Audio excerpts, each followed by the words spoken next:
moment to shine on Happy Camper Life. We're loving, living, and learning online on Happy Camper Life. What is the scoring for the game? How does the game So it's work? ones and twos. So the any sort of basket closer is 1 point, and then there's a 2 point line. So if you're playing on the sand, it'll be a little less exact. But the idea is instead of twos and threes, it's ones and twos. Okay. And then when you set up the court, your boundaries and things like that, how are those things established? It's similar. So the rough dimensions are roughly 55 by 45 feet, 50 by 45 feet, that general range. It's very similar to the profile of like a pickleball court from a dimension standpoint. Mhm. It's basically about half the length of a basketball court. So it's like taking a basketball court and condensing that length, the same way pickleball condenses the length of a tennis court. That's perfect. I mean, for us, we took a sand volleyball court and we set up the U ball on half of the court, going the width of the sand volleyball Oh, court. It was totally. absolutely perfect. And the kids loved it so much that then we took the other half of the sand volleyball court and we set up another Yeah, set. that's So amazing. at that point, we had 12 kids playing in the game. How long does an average game last? I mean, it can vary. I mean, it's generally the way people usually play in the week. You kind of decide what score you want to play to. Some people say, "Hey, let's play first team to 7 points." When some people say, "Hey, first to 15." Some will say, "Hey, let's play a longer one. Let's play to 20." But generally, a game people aim to play a game in like 15 minutes.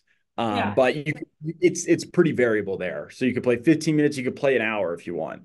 Right. And I think the nice thing was that with the two courts that we had set up, so we were looking at 12 kids playing, and then, it was like time to change over, 24 kids. You can have 36 kids in a tournament for a 50-minute period at a summer camp, and everybody's participating and everybody's Absolutely. playing. Super And easy to do. totally. And that's what we've done. Like we'll do tournaments, whether it's with a high school, with a middle school, we'll do them at colleges where you can people really love playing these sort of 3-on-3 tournaments where it's like you have a bracket, like who wins, like people love it. And then you just kind of keep the games moving. It's a ton of fun. Yeah, it's great. Can you explain the difference between the light version and the pro version?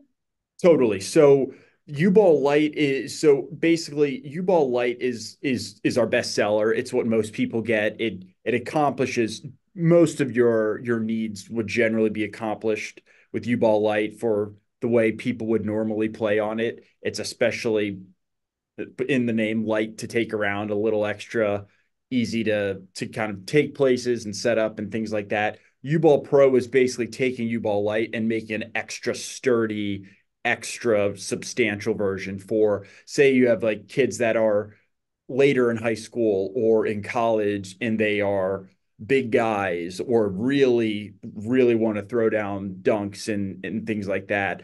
U-Ball Pro is sort of designed for that profile of player, of guys that really want to play hard and they're bigger guys, but you're sort of in that elementary school, middle school, or early high school range where they're kind of playing more normally. Mhm. U-Ball Light is great, but if you have maybe some kids that are a little more rough, then maybe U-Ball Pro probably makes sense. And U-Ball, aside from just the profile and the material, where U-Ball Pro is just a little more substantial, it can go taller as well. And I then was just going to say that. What are the height adjustments for both? it goes up to about 10 feet. Mhm. And U-Ball Light goes to 8.5 feet. And then the And only what's the less lowest for the U-ball light? U-Ball Light can go, it's 6.5 to 8.5 feet. And then Perfect. U-Ball Pro 7.5 to 10 feet. And then, I yeah, yeah, yeah. Well, I just want to say, like, the height made such a huge difference. So we have a lot of kids, like a lot of residential camps of kids and day camps that are, 5, 6, 7, or kids who are around 7, 8, and 9 that were playing. And so to be able to have the adjusted height made a huge difference because the Oh, kids were like, they absolutely. really felt the success of playing the game. Totally. Because, yeah, right. And it's exactly that. It's kind of running with the thing that UBALL is trying to do, which is taking that pre-existing sport the way pickleball did with tennis and condensing it and simplifying it. And part of that also is not just the condensed court length, but the lower hoop itself is a part of that. It makes it especially easy to score. It makes it where, yeah, you see like you see better like the result of your work a little bit quicker and more easily, basically. Take a moment to shine on